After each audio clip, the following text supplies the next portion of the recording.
Our first speaker this afternoon is Andrew O'Shaughnessy. Since 2003, Andrew O'Shaughnessy has served as the Saunders Director of the Robert H. Smith International Center for Jefferson Studies at Monticello. This dynamic center offers fellowship programs for adult education, teacher education, seminars, grades K to 12 level students, international conferences, and supervises the documentary editing program, the Jefferson Papers, for Mr. Jefferson's retirement Monticello years. This expansive series is ongoing and being published by Princeton University Press. Dr. O'Shaughnessy's academic honors include election to the American Antiquarian Society as a Fellow of the Massachusetts Historical Society, the Rose Bush Professorship and AAL Endowed Professorship at the University of Wisconsin-Oshkosh, and a Fellow of the Royal Historical Society. His publications include An Empire Divided, The American Revolution and the British Caribbean, 2000. Dr. O'Shaughnessy's The Old World, New World, America and Europe in the Age of Jefferson, co-edited with Leonard J. Sadowski, Peter Onuff, and Peter Nicklason, is shortly forthcoming. A frequent organizer, commentator, and/or chair of academic panels, these efforts include Jefferson, Lincoln, and Wilson, The Dilemma of Democracy and Race at the 4th Biennial Woodrow Wilson National Symposium, the International Seminar on the History of the Atlantic World, Military Use of Slaves in New World Revolution, and Slave Traders and the Slave Trades for the Social Science History Association. This afternoon, his topic is British Leadership and the Loss of America.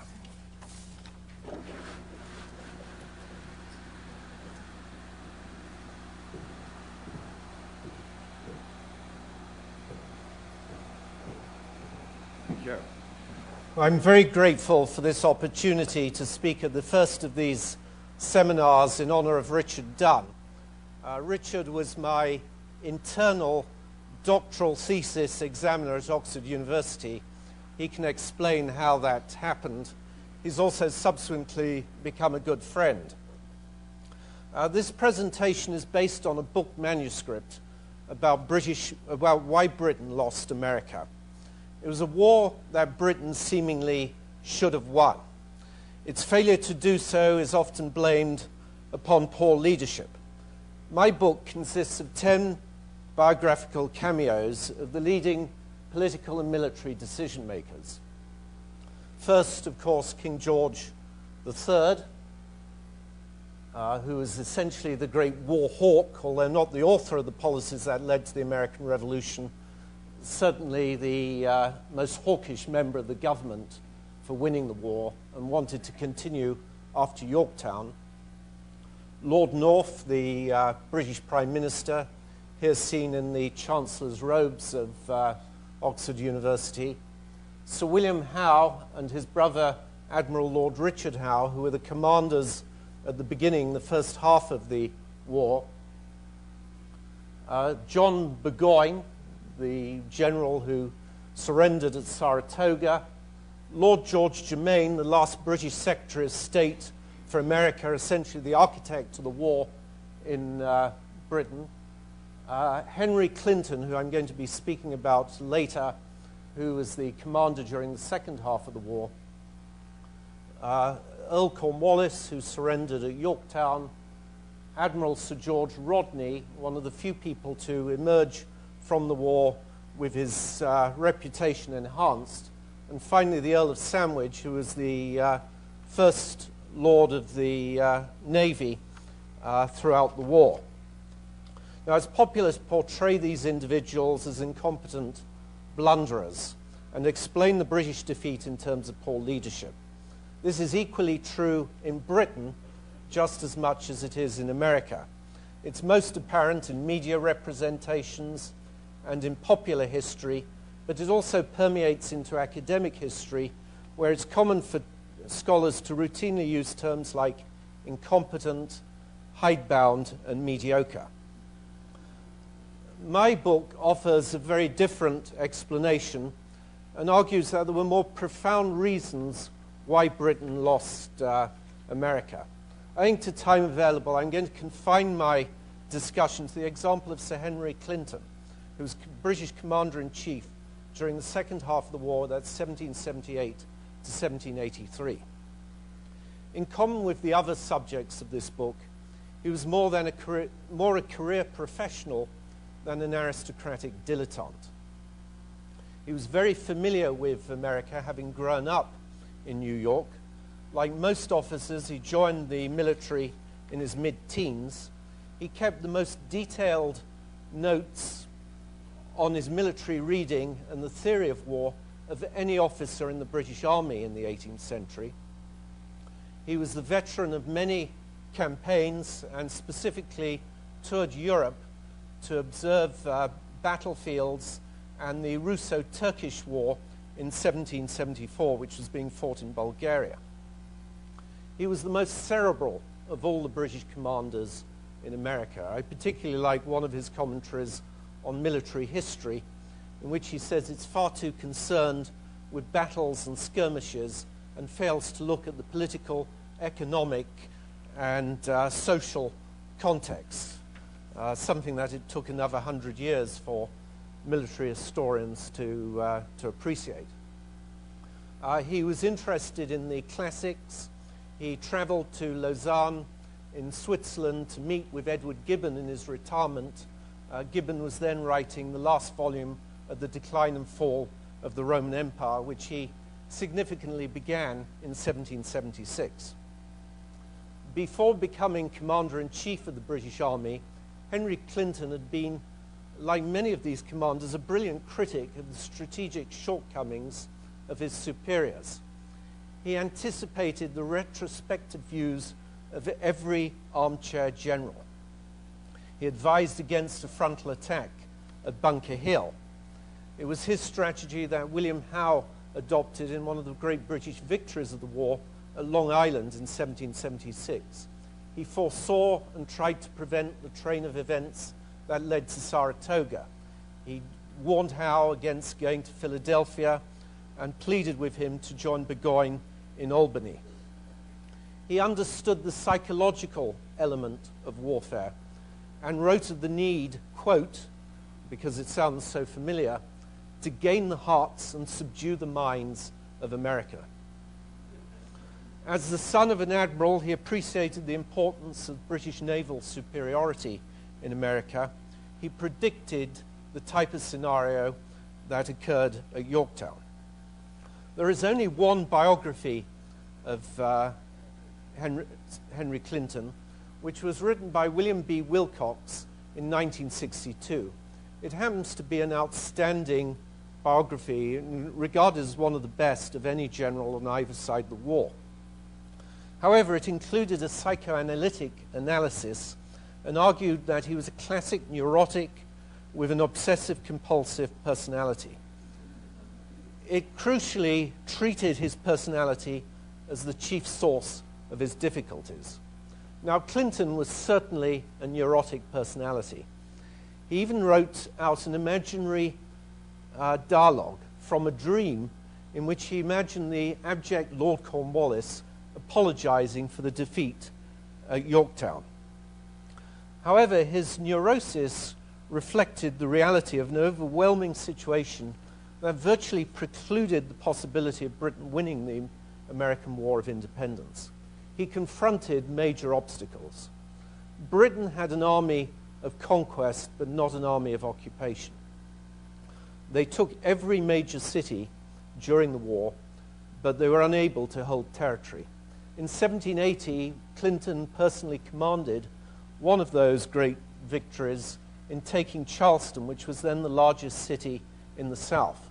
A few weeks later, Lord Cornwallis defeated much of the remnant of the Continental Army at Camden.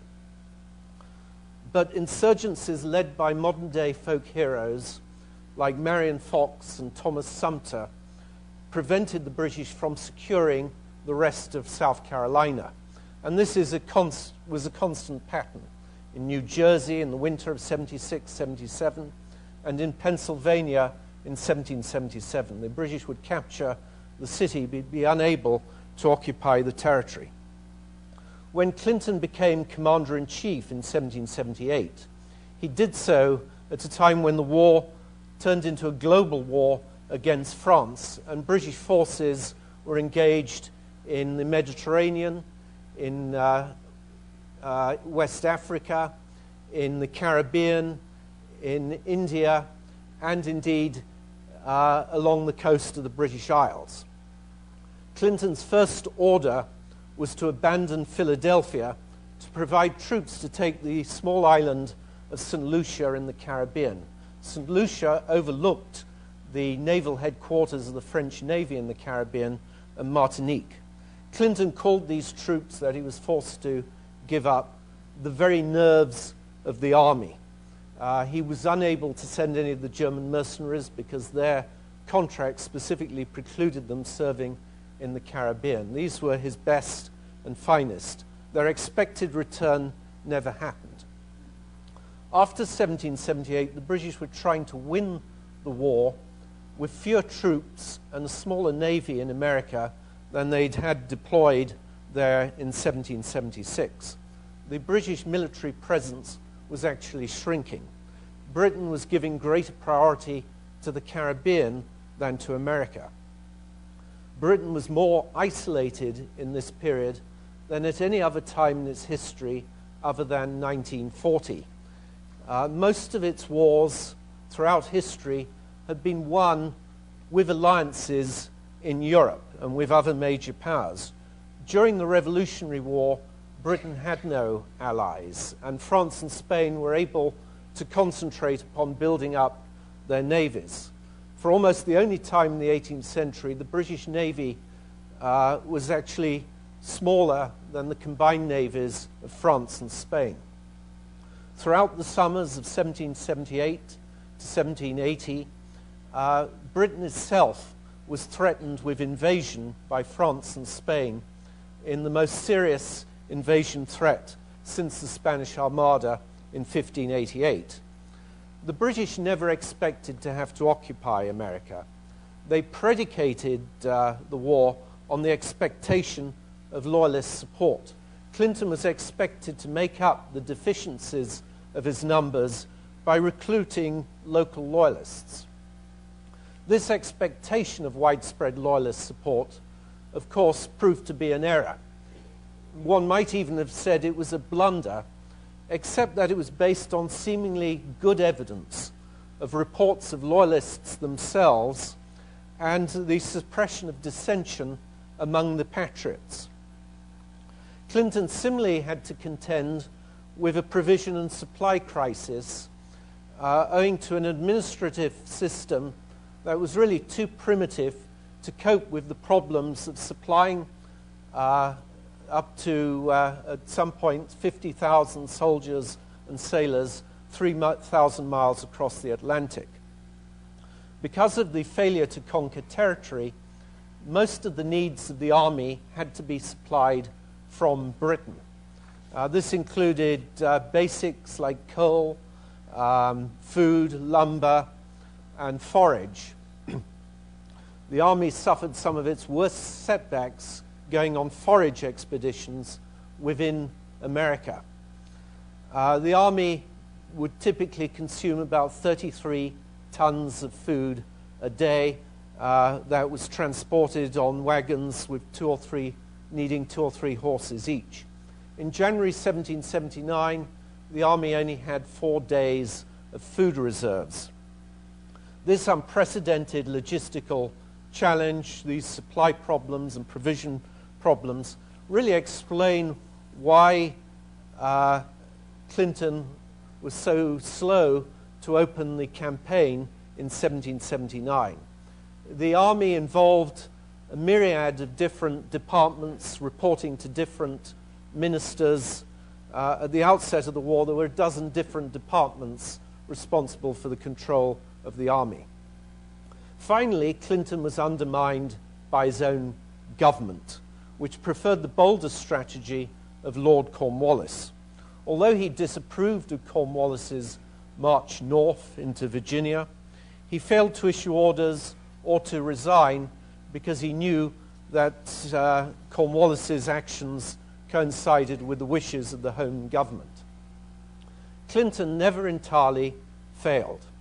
After Yorktown, he preserved the bulk of the British Army in New York, Charleston, Savannah, St. Augustine, Montreal, and Quebec, making it possible for George III and Lord George Germain to consider continuing the war after Yorktown.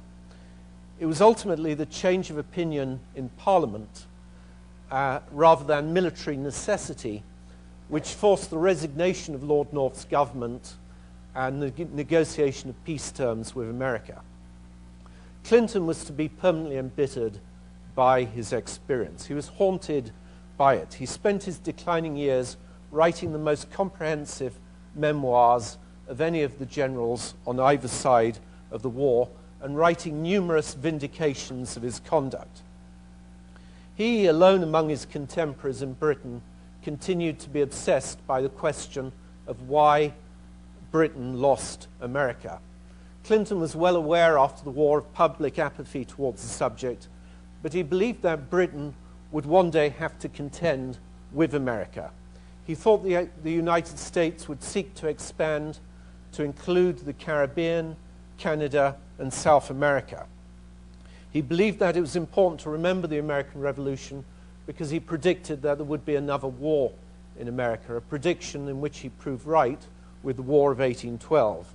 He regarded such a war as desirable because of the threat of American expansionism to the commercial interests of the British Empire. Thank you very much.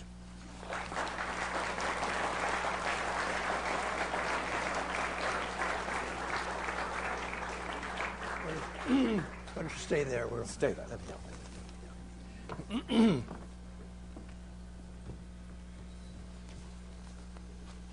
So we have time for some questions and comments.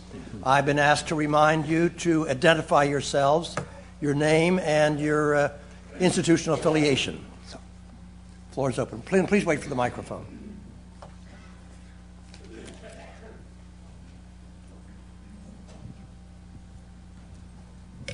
Thank you. Michael Silverstein, University of Chicago. I'm wondering, given the tremendous distances involved in carrying on a war of that sort in that particular time, how much of these ruminative opinions and so forth were actually communicated by General Clinton to the various other principals of the story here, and how many, in fact, are only available to us retrospectively through private kinds of writings that you now find? He was very open with his superiors. He tried to resign on a number of occasions. In fact, you have a remarkable situation in 1778 where the Prime Minister was trying to resign, thinking the war unwinnable, where Clinton tried to resign before being made Commander-in-Chief and tried to resign immediately after being made Commander-in-Chief. And Earl Cornwallis, his successor, also tried to resign. And once he knew that Britain was going to withdraw troops from America, he thought it was unwinnable. And one of the reasons that Wilcox thought him so neurotic is that he was so open in his letters, and they are so emotional. He famously burst out into tears in front of one of his own sentries and said to the sentry, I would wish I were in your position rather than in my own.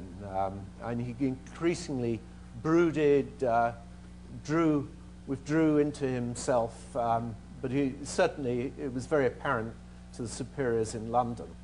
The superiors in London, though, increasingly put their hope in the idea of the war, of the American side imploding, of it simply going financially bankrupt, and of France and Spain getting out of the war. And that was not an absurd idea by 1781.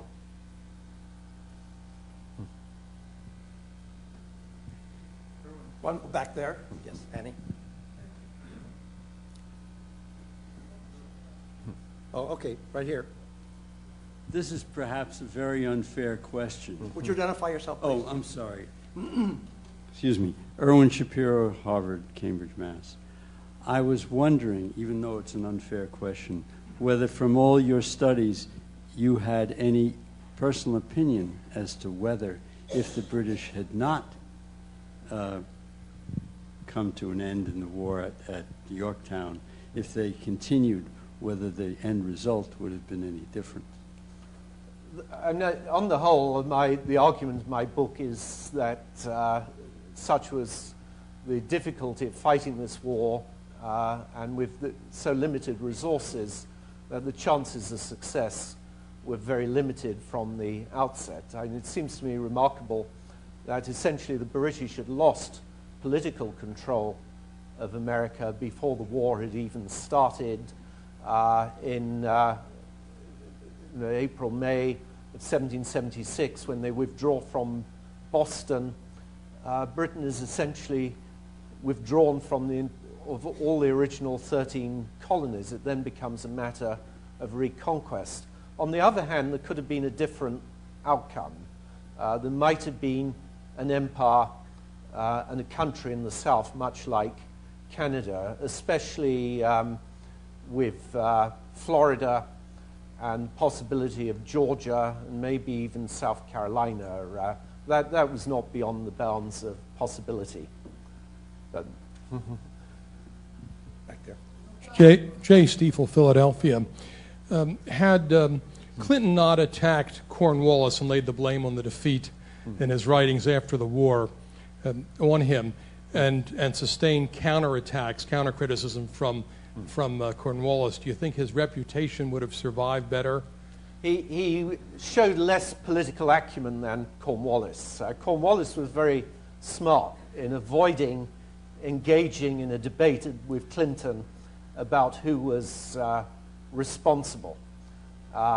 Clinton took advice from Edward Gibbon, the historian, and Gibbon at least advised him to concentrate and focus his attacks and not to start blaming everyone, including Germain. But both of them made a great error in not legitimately blaming the Navy. Both had been acting under the misapprehension that they would be rescued by the Navy and that Britain would have a superior fleet off the coast of Virginia.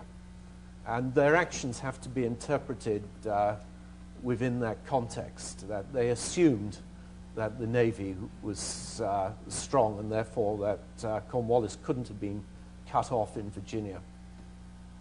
At the balcony. Conrad Harper, New York. I understand the burden of your book to be that incompetence has been overrated as a reason for British loss. To what degree would you assign it, though, as a major or minor cause of the loss by Britain? I would put it low.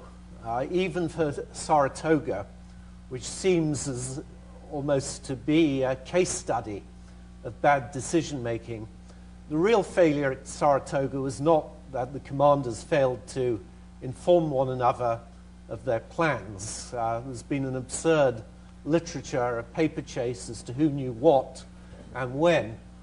Everyone involved in those decisions was assuming real support among the local population. Burgoyne believed after taking Ticonderoga that he would have almost a straightforward march to Albany with very little opposition at all. Howe believed he could take Philadelphia and reach Albany in a relatively short time, and so did the Superior in London, because they're expecting to find so much ground support. So I would actually rate incompetence lowly. The real question to debate is the whole decision to go to war in the first place, and there clearly was a real political miscalculation. Over here, there was some. Yes.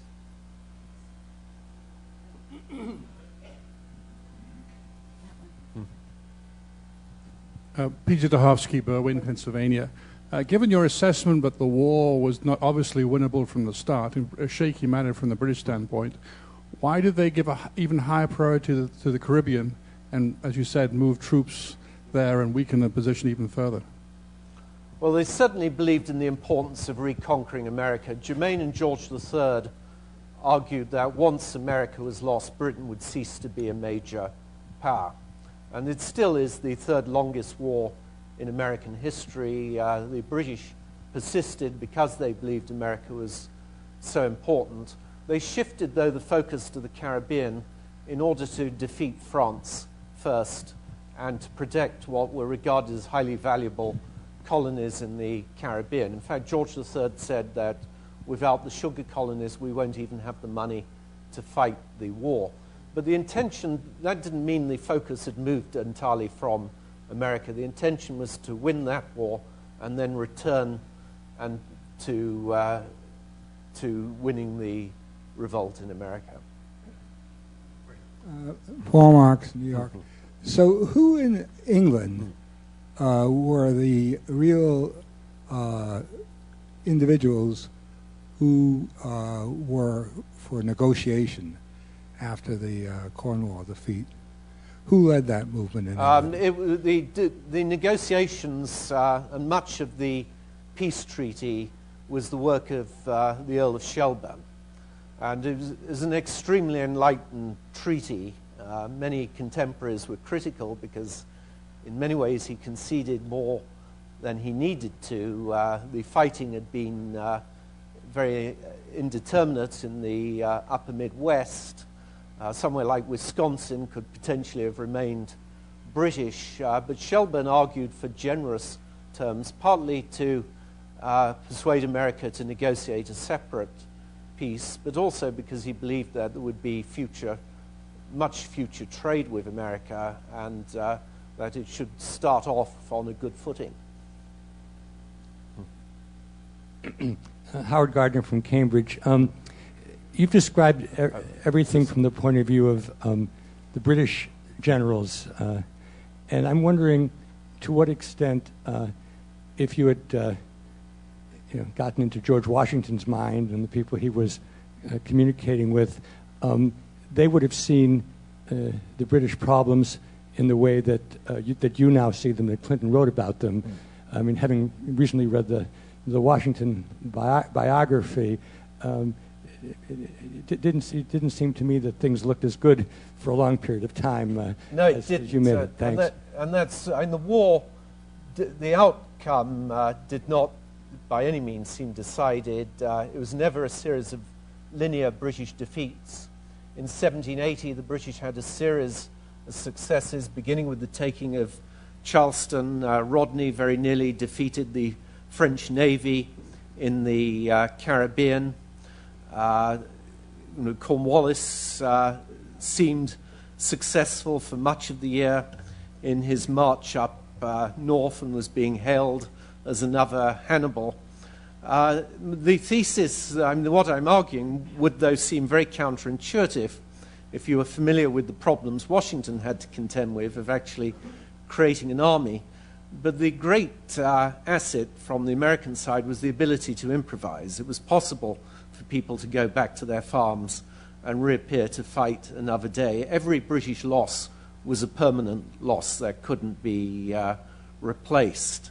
It was possible for the army to be supplied locally by a sympathetic population. In Britain's case, such requisitioning, as it was known on the American side, was rightly regarded as plunder. One last question. Philip Blumberg, Hartford, Connecticut. I'm struck by the fact that you don't deal at all with two factors that seem to me, and I think to many of us, of great importance. One are social and cultural factors. Howe could easily have disposed of Washington and his troops in 1777, but he liked the pleasures of the bed and the table too much. Spent too much time enjoying the life in New York and then in Philadelphia instead of going out fighting. Burgoyne, undertaking to go through the wilderness from Canada, traveled, as did his Hessian generals, were their wives and mistresses. This is no way to win a war. The second factor that I think is of great importance is seems to be the astonishing lack of strategic direction of the war. The campaign of Burgoyne coming down from Canada and the Howe coming up from New York to Albany was irresistible. Howe remained in New York and let Burgoyne just wither away, lost in the woods between Albany and Saratoga. The hedonism deserved to lose the war because of those two factors. The hedonism to which you refer, I think more a symptom than a cause. I talked about the second half of the war, but Howe similarly was plagued by problems of waiting for supplies, doubt as to Howe and Clinton were both very cautious generals. Burgoyne and Cornwallis were both very bold, but neither strategy worked. The risk takers were the generals who ultimately were defeated at Saratoga and Yorktown. Howe and Clinton, at least, won the great majority of their battles, but not sufficiently to win the war. And the social and economic do indeed come into play very importantly. And really, one of the main conclusions of this book is the American Revolution was popular. Contrary to quotes that still exist in textbooks that a third were loyal, a third neutral, and a third patriots, which is really a misquote from John Adams's analysis of the Continental Congress in 1775. It seems to me that the energy and the initiative was always with the patriots. Thank you. Very much.